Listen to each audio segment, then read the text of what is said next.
Well, good evening, everybody, and a very warm welcome to Southwark Cathedral for this celebration, really, of Gerard Manley Hopkins' poetry, but also a celebration of the way that this poetry is celebrated itself in Carys Walsh's new book, Dappled Beauty. I well remember the first time I ever heard a poem by Gerard Manley Hopkins. I didn't understand a word. I felt, frankly, that I needed to go to Bletchley Park to get it sort of decoded for me. He himself, of course, once said that his poetry errs on the side of oddness. So I didn't feel too bad, but I was very much, I remember, even though I didn't understand it, I found myself drawn to the sound, that running cavalcade of compound words that flashed images so quickly that they felt like sort of verbal and emotional fireworks. And I quickly came to realize as I began to read him that his disruptions of language give us perceptions we never dreamt of, light through a prism, and very much an invitation into a fresh world lying deep in the old world. And eventually, I chose one of his lines for my ordination card. It simply said, "I greet him the days I meet him and bless when I understand." Talking about God, not Hopkins, by the way. But I still need help with Gerard Manley Hopkins, if I'm honest, and I guess many do, and this is where we're grateful to Carys for setting out to do just that. I've known Carys for a few years now, quite a long time. Carys is a priest of the Church of England, a psychotherapist, and she's now been involved for 20 years with ministerial discernment and formation. And of course, she writes on poetry and on spirituality. So this evening, Carys will introduce her book to us. Then I'll have a brief conversation with her before we then open up for questions from the floor. And at the end, there is, of course, an opportunity to buy the book and for Carys to sign it for you. So welcome, and would you please welcome Carys Walsh.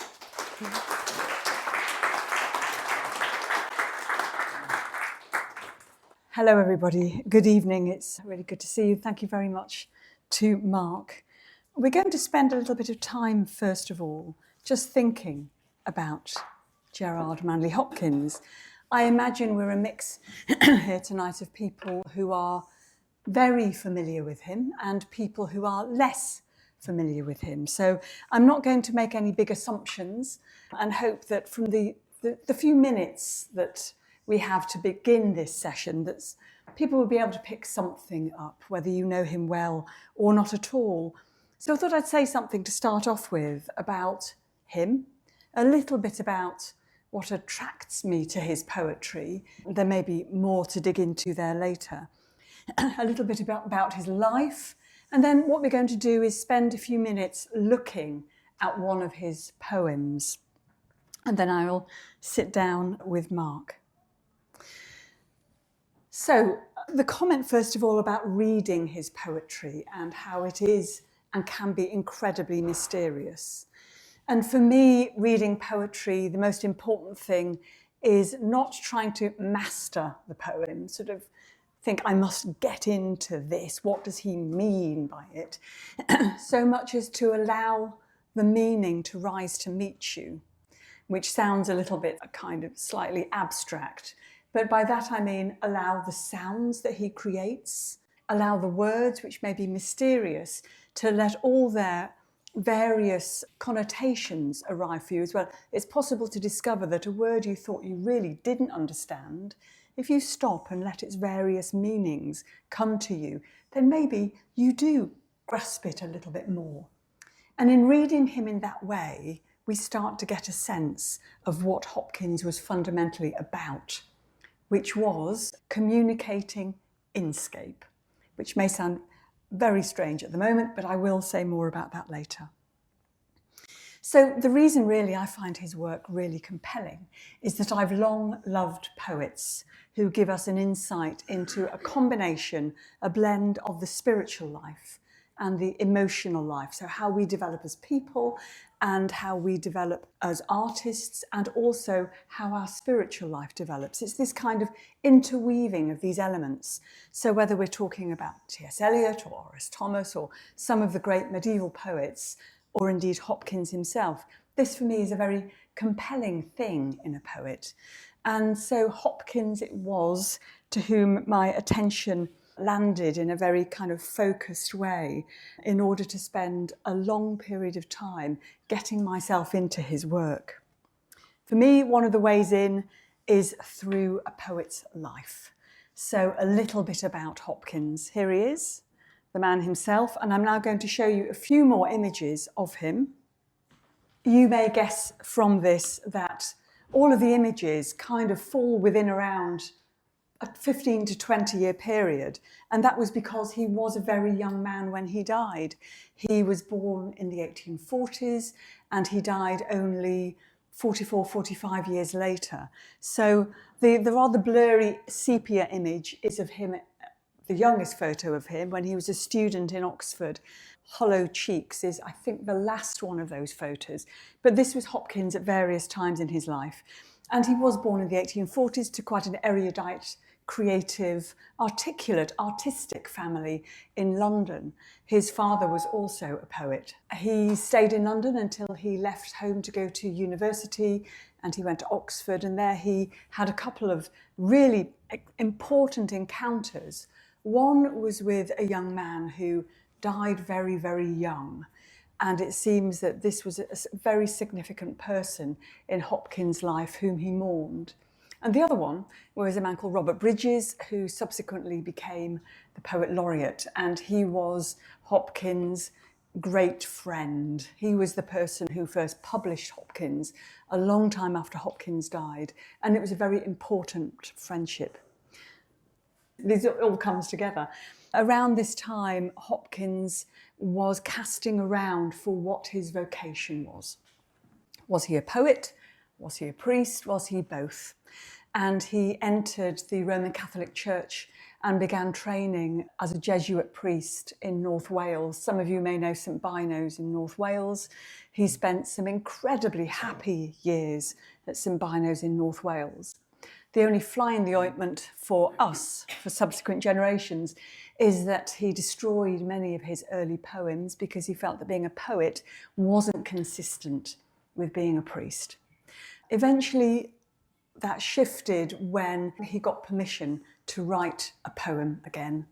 And the poem is The Wreck of the Deutschland, which I've kind of attended to in 3 chunks in the book that Mark mentioned, which is by no means the whole of the poem.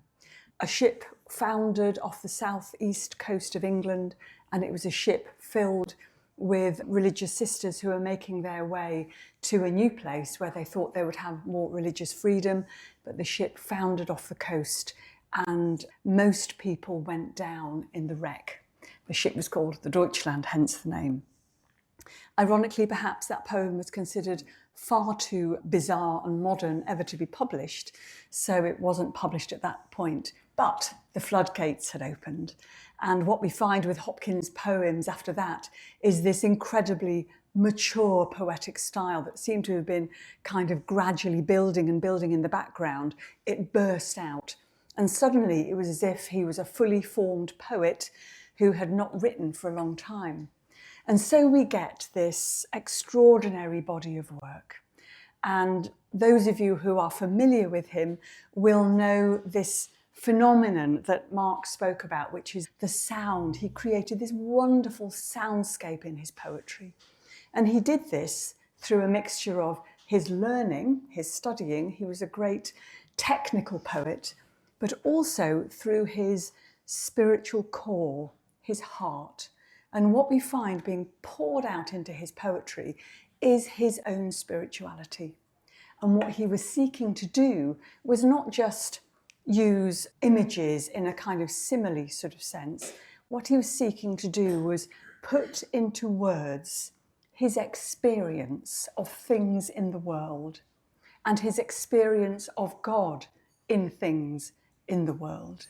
So what we get is this extraordinary capacity not only to see into something, to see the very heart, the very essence of something, what he termed its inscape, its Christ-given identity, but also to communicate that.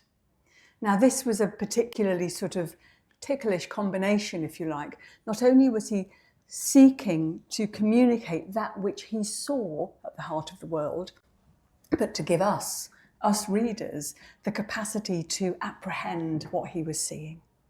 So he saw the essence of something, and he hoped to be able to give us the ability to, what he would have said would be instress it, take it into ourselves, apprehend it, all through this breaking of language, which was so creative, so rooted in the vernacular, and yet so incredibly technically brilliant as well. So it's a little bit about Hopkins. I would love to have met Hopkins. My picture of him is a fairly slight person, a great scholar, but also a man who had many friends. There's also something really interesting about him for me, which doesn't mean it was easy for him to live with, but he was often very troubled in his spirits.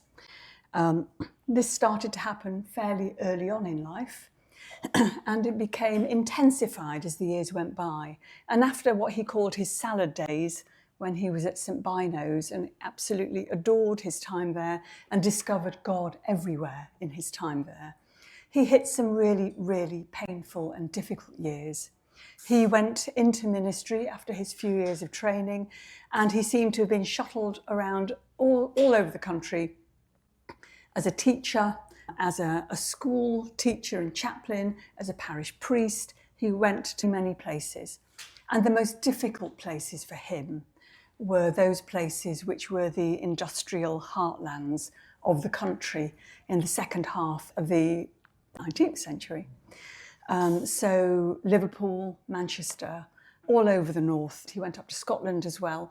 And whilst he said very clearly that he thought the people were extraordinary people, he found these places, as he put it, utterly museless. So this was a struggle, which didn't mean that he didn't write, but the quality of what he wrote entered a kind of a new register. And what you discover with his writing then is this unusually brilliant and moving capacity to describe the sheer rawness and agony of what it means to have those moments of deep, deep despair. And the remarkable things about some of his poetry, and some of the poems have become known as the desolate sonnets or the terrible sonnets, is that what we hear is that agony. But what we also hear, for me anyway, is the great soul always seeking to break through, and always this desire to understand human experience in the light of faith, and to ask questions about, well, what does this mean in the light of my pain and my rawness? So this is also part of his writing. Sadly, perhaps, it was in the final years of his life that he most struggled with his unhappiness. He was by then an academic in Dublin, and he was teaching at 2 universities. He was a classicist, and he spent 5 years, possibly the most stable period of his life since he'd left home. He spent 5 years in Dublin teaching, but it was a place where he was deeply distressed, deeply unhappy. He didn't so much question his vocation as question how he was living it out. And so we see again a great outpouring of his poetry. I like to think that towards the end of his life, we get tiny little glimmers, I want to say a little upturn towards a sense of a resurrection. I hope I'm not reading too much into it, but some of the very, very late complex poetry has a slight hint of possibly his discovering something new at the heart of his own faith and humanity and pain. Sadly, he left us before he was able to write more. And he died at the age of, it was the year he was 45, but I think he was still just about 44 at that point. And so we're left with the poetry, essentially, of quite a young man. We're going to start off, we're going to have a look at two poems, one now and then one right at the end. This one is one of his most well-known poems. It's called The Windhover, to Christ our Lord. And I'm going to ask Mark if he wouldn't mind reading it. Is that okay? So here it comes. The Windhover, to Christ our Lord. I caught this morning's minion, kingdom of daylight's dauphin, dappled dawn drawn falcon, in his riding of the rolling level, underneath him steady air, and striding high there, how he rung upon the rein of a wimpling wing in his ecstasy, then off, forth on swing, as a skate's heel sweeps smooth on a bow bend, the hurl and gliding rebuffed the big wind. My heart in hiding stirred for a bird, the achieve of, the mastery of the thing. Brute beauty and valour and act, O air, pride, plume, here buckle, and the fire that breaks from thee, then a billion times told lovelier, more dangerous, O my chevalier. No wonder of it, sheer plod makes plough down Sicilian shine, and blue bleak embers, my dear, fall, gall themselves, and gash gold vermilion. Thank you. We'll just say just a few things about this. There is so much to say about The Windhover. It's probably his most written about poem, and he thought it was the best thing he'd ever written. But it was only a few years after he wrote it that he put across the top to Christ our Lord, which gives us some indication of what was going on for him in The Windhover. I mean, there are many things, but one is that this is such a profound expression, of inscape, that what he's doing, amongst other things, is showing us this bird, this falcon, and the God-given identity of this bird, which is so vibrant, so alive, that what we are moving close to is the sense of God's presence at the very heart of this creature that he spotted one day when he was walking across the hillsides, and he saw the Windhover, this bird. So I'll just pick a few things out. Earlier, Mark referred to the language, this kind of language which rolls and moves across the page. And we have some wonderful examples of it here. Daylight's dauphin, dappled dawn drawn falcon. And here what you can see is you get the D's rolling along, the sounds change gradually. So it's as if this bird is moving across the page. And that's also an example of his style, which he called sprung rhythm, which was supposed to follow our kind of vernacular speech patterns, which might sound strange when you read it like that. But it's true to the fact that we don't speak in iambic pentameters. We do let our language play around, and we have strange stresses, which is very much what he did. But if we just look at what he's saying about the bird, we can picture it. The bird is caught up in the wind, the air currents. And what you have here is the rolling level underneath him, steady air. So the bird is moving along. But how he rung upon the rein of a wimpling wing.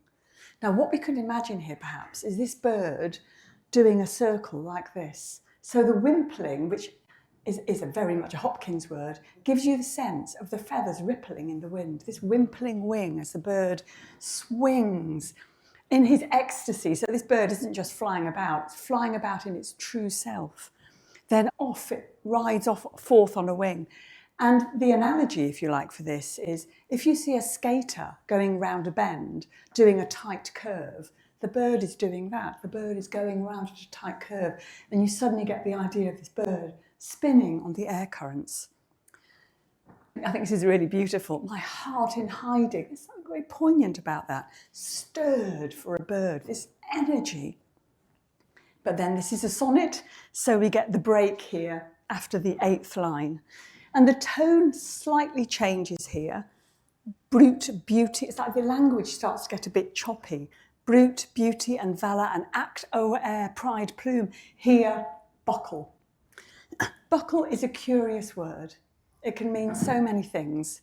It can mean kind of buckling yourself in to get on with something, or it can mean collapsing buckle. So it could be all sorts of things there. So we don't quite know what he's saying, but it could be all of the above. And then what we hear is that at this moment, it's as if the bird is under strain, it's under pressure with the wind, but something new happens at this point. Buckle. And then, under stress, the fire that breaks forth under stress. And part of this due tone is that this becomes a much more beautiful and dangerous creature when under stress. Its sense of who it is bursts out. And then in these last 3 lines, curious lines, what we hear is no wonder of it. Now, I'm sure we could all read these slightly differently. For me, that's, well, it's no surprise, given what we see about this bird. Ordinariness makes God break out of us, is one way of reading it. Now, that refers to what happens when we dig, when we plough, when we furrow into the earth. Just the act of digging, furrowing into the earth, makes something new happen. Plough down, Cillian, shine. Furrows create new life. Digging in ordinary life creates something new. And blue, bleak embers. Think of what happens when a fire goes out, or you think it's gone out, and you see all this grey, bluey, sort of black mush. However, if you flick it or kick it or touch it, what you see is the gold heart suddenly emerge from it, and there is suddenly life in it again. So he takes us on this immense journey of observing the bird in its glory, seeing it kind of go through the ripples and the ruffles in the air being battered about. And then this for us is what it means when we are buffeted, pushed about, whoever we are, whatever life goes on for us. There is something in the end that breaks through, that at the heart of the bird, at the heart of us, is the glory of Christ's life. I will leave it there. Thank you. You'd written not long ago a book on R.S. Thomas. R.S. Thomas and Hopkins are quite different poets. They are, yes. Why did you find yourself being drawn to Hopkins? I think Hopkins does, for me, fall into this, if I say category, it's inadequate, but I will use the word category, of those poets for whom the poetry enables them and us to access something of God's life at the heart. And I think where there is a similarity, perhaps, is that Thomas uses highly condensed language, often like a prism, and he allows meaning to break through by the way he uses language. And for me, there is a similarity in that. There's a similarity for me in using language which has the power. So that was me. Has the power, just because it's being used differently, to kind of, in the best possible sense, mess with our heads. So what you get is new meaning starts to break through. I did come to him after Thomas, and I think he's a very challenging poet, and partly challenging because whilst Thomas could talk about God's absence in his inimitable way, Hopkins also does that, but I sometimes think that he ratchets up the sense of despair. I want to come back to the dark, shadowed Hopkins, because you can get yourself very down reading those. They are heavy stuff. Yeah. You're a trained psychotherapist. What was going on? I wish I could say it easily. I think there's been quite a lot thought about and written about of Hopkins in terms of what was going on. I have 2 reactions. I think one is that there may have been, the thing is, we don't know, but there may have been there was a very strong depressive streak. But whether that would be something that would be termed a clinical depression today or not, I don't know. I wonder if there was a whole part of him as well that, whilst I believe and I experience him as a deeply authentic poet, where he was struggling with aspects of himself and he found it very difficult to express that. And within the context of his priestly calling, he was trying to integrate all sorts of different bits of himself, and there was a real challenge for that for him. So I think that's possible too. I don't know why it happened more later on in his life. I don't know whether the struggle was deepening for him then, or whether he was allowing something to emerge more. I find that difficult to say. You can tell I'm prevaricating. Well, I think everybody, it's all a guessing game, isn't it? Yeah. But are you drawn to those dark poems, or did you find those difficult to explore? Both. I think there's something of the psalmist in him, in those. So I think they can be for us ways of hearing the echoes of our own struggles, perhaps.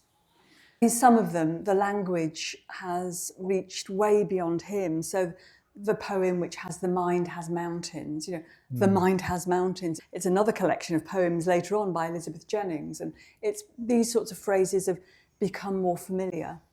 So I struggle with and am deeply attracted to those poems, and partly because I think what he also tries to do is hold together human experience and spiritual reality. And there's one of his poems called "Hope Holds to Christ," which had a very big impact on me, getting into it deeper and deeper, because for me it holds together how often we try to understand something theologically through our experience, and how that in itself is a challenge, and how a concept like hope can so easily collapse into something else.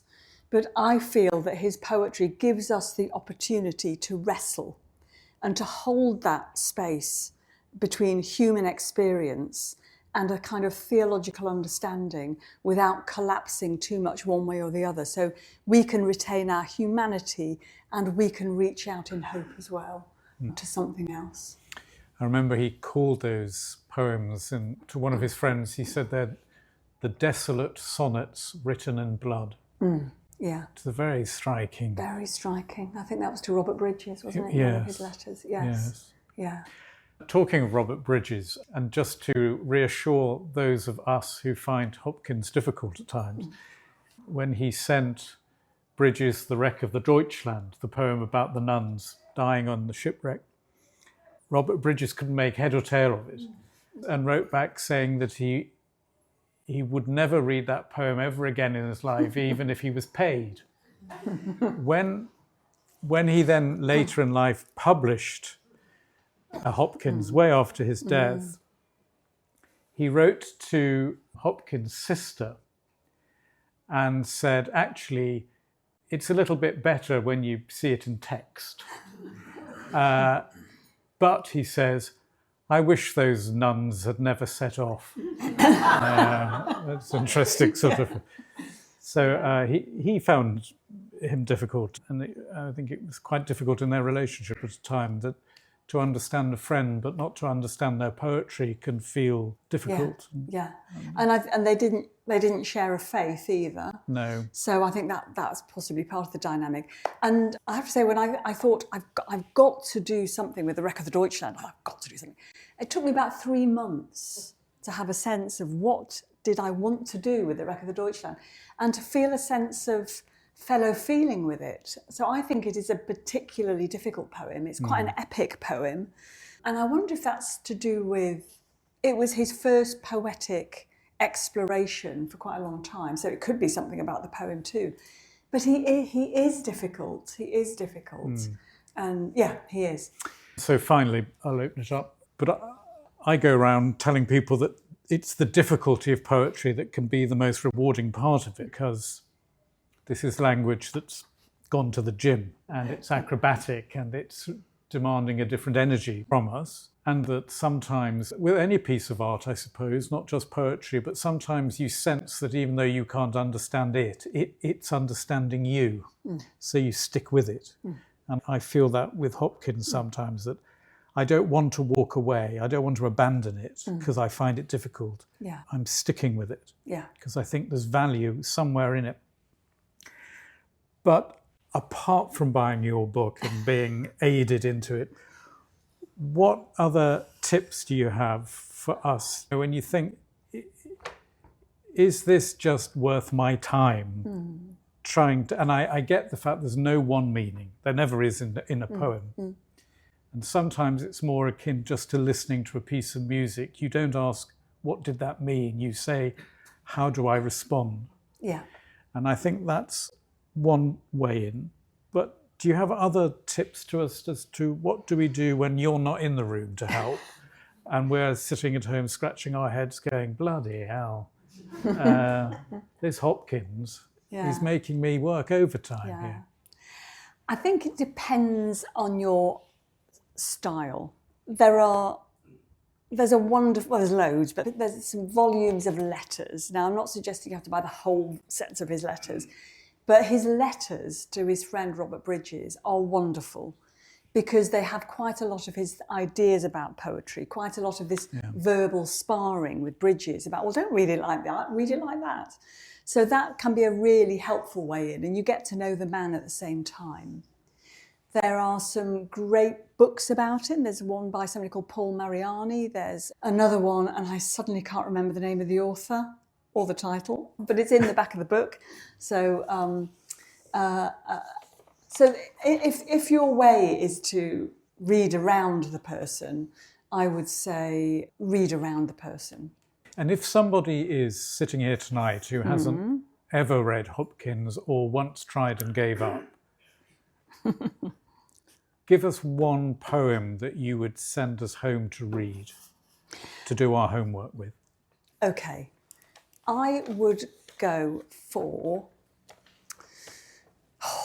Dappled Beauty, which is a particular form of sonnet. It's quite short, and the language is, if not simple, quite direct. I wish I could offer more hints.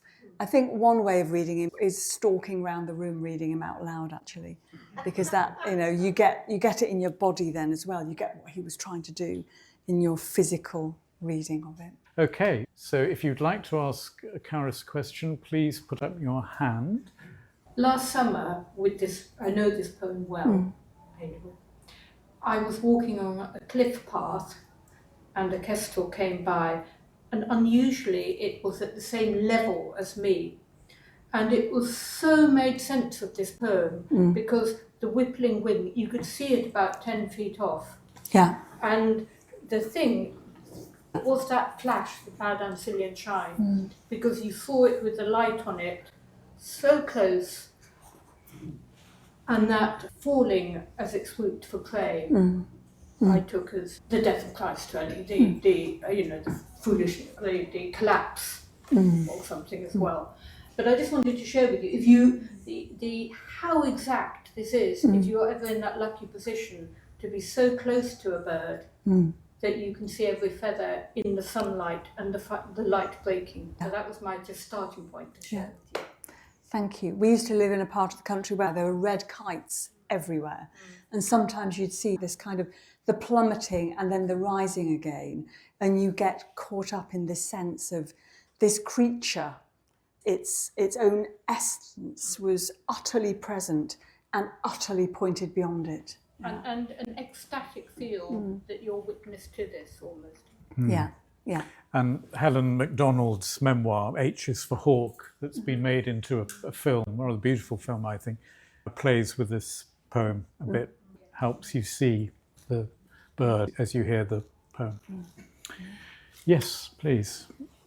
Just following up from that, when I was reading it and hearing it, I draw, and it is very drawing, observational drawing, which is not about illustrating or making a picture of something, but it's sort of ingesting it, it's becoming it, And I think maybe that is why he presses the language beyond what even he can grasp sometimes. But it's so precise, isn't it? But it is, to me, it's like a drawing. It's that same process. Yeah. I'm curious about his decision to go into the Catholic priesthood. Can you say anything about that?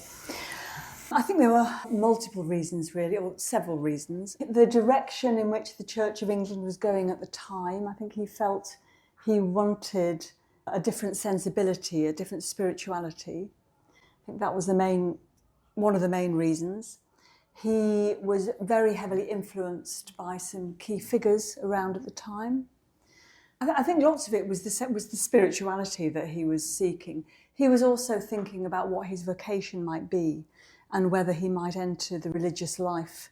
And he was looking at going into a monastic community for some time. And there was a larger number of Roman Catholic communities which might suit him.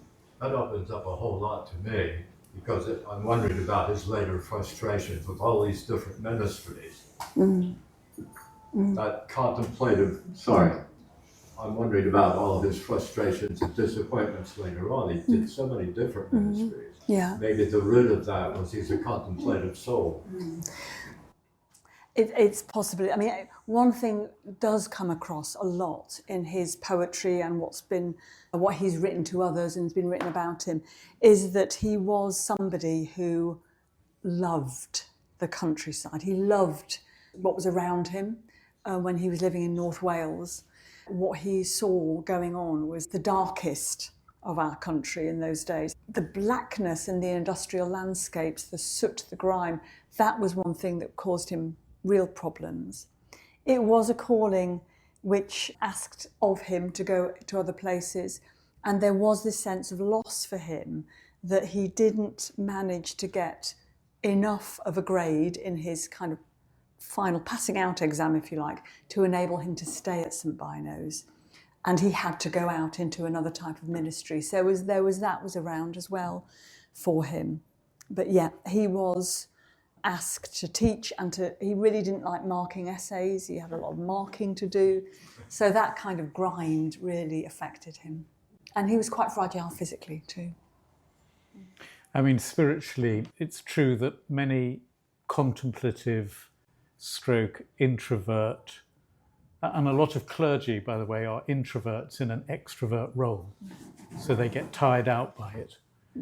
But a lot of people who are the inner contemplative introvert are drawn to rituals, ritualism even, because it's a channel for this inner life, which is quite intense and yet isn't very social. So I think quite often that is a draw to people. And there's a book that's just been published called Converts, which studies the phenomenon of a lot of literary people, beginning with Oscar Wilde, from Oscar Wilde through into the early 20th and mid-20th century, who were drawn to Roman Catholicism and converted. There's a whole list of them. It's quite an interesting book, anyway. Can I just add something to that? It's about the container. I think sometimes the container of liturgy is an extraordinarily powerful thing if there is a certain amount of explosive energy inside. So it becomes a safe space, but it becomes a space in which some profound experiences of God can take place, because there is this sense of being utterly held. And you can see that in his poetry. He has a very strong technical specificity, which he can then play with, because he has such a strong technical knowledge. Thank you. Any other? Yes. I wonder whether you could say a bit more about the in-stress, because it strikes me that it's about an individual and the actual difference of the individual, and whether that doesn't then lead to a kind of atomized individuality rather than making connection. If you could say something about that, that'd be great. Yeah, that's a huge question. But yes, the reference there is to it's a particular theological position. He discovered, whilst he was a young man, he discovered Duns Scotus as a theologian, and he saw in Duns Scotus a particular theological position which was around understanding the deep thingness of a thing. And he read this and he thought, yes, absolutely, I get that. And so he adopted this, or understood deeply this theological position which sang to his soul. So, and at the heart of this is this idea that we, all of us, each of us have this, the inscape, peculiarity. So it's not just that that chair has an inscape, it's that that particular chair has an inscape, which is unlike any other chair. So it could be a hedgehog, could be anything. So any individual thing has its own essence, and that's what he's trying to access. And that the in-stress of this is the ability to apprehend the thingness of another thing. And I guess I would want to counter the possibility that this might lead to an atomized understanding, because my sense of him, I'm just checking that I'm not seeing him through rose-tinted spectacles, because that would be very un-Hopkins. My sense of him is that he was seeking to enable an understanding amongst us, whoever might read his poetry, that we can, each of us, have the potential to apprehend the uniqueness of another, and in that apprehension build the whole. So I think it possibly holds both the individuality but also the capacity for something else's specificity to touch us and for us to be changed by it too. I'm just wondering what it does to the sort of relationality between human beings and between human beings and God. That it's not just about this individual and this individual, but that the human person is oriented towards God as a matter of nature, and whether how he views the human person, whether he sees the human person as something very specific or as something which is sort of part of the larger and has its essence ultimately from God. Mm-hmm. I think he did think that we as human beings have our essence ultimately from God alone. I think what's slightly in my mind there, though, is I don't think, whilst he could be very sociable, I don't think he always found it easy, possibly related to what Mark was talking about, to have easy kind of to and fro relationships. So it may be, again, I don't know, but it may be that his capacity to see deep into the heart is his way in of accessing the other. So if you can't do small talk, you know that God's there as well. So it's a kind of, the roots go further. I'm particularly grateful and finding this book very, very useful on my journey through Lent for being introduced to less familiar poems of Hopkins I was familiar with beforehand. But as I began reading again, I was struck by how extraordinarily modern the tone of Hopkins' work is. I don't pretend this is an original thought, but what effect do you think it would have had on the direction of late 19th century English poetry had Hopkins been published in his own lifetime? I think it's almost impossible to know, but it could be that there was a slight Kairos moment, that when it was published, then it could reach into a different sensibility. I don't know. I suspect it's possible it would have been thought as being a bit too wild and woolly and might not have been accepted. I don't know. I mean, when he wrote the Wreck of the Deutschland and he sought to get it published and he sought permission to write the Wreck of the Deutschland, at that point he was told, no, we're never going to publish that. It's too strange. So it's always possible that he might have foundered himself in the wreck of strangeness and not reached where he subsequently reached. I don't know. Do you have a thought about that, Mark? You're quite right to use the word modern, because it was the modernists of the Auden generation that really took to him. And I would love to do a book like yours on Auden, except he's still in copyright. So it cost me a fortune. Yes, that was my Thomas problem. But Auden and his, generation, Day-Lewis and Spender and all those people loved him because of his modernism. But that's quite time after his own death. I think you're quite right. It took a little while for the radical influence to start trickling through. What would have happened if he'd been published earlier? Who knows? People are often not appreciated in their own time.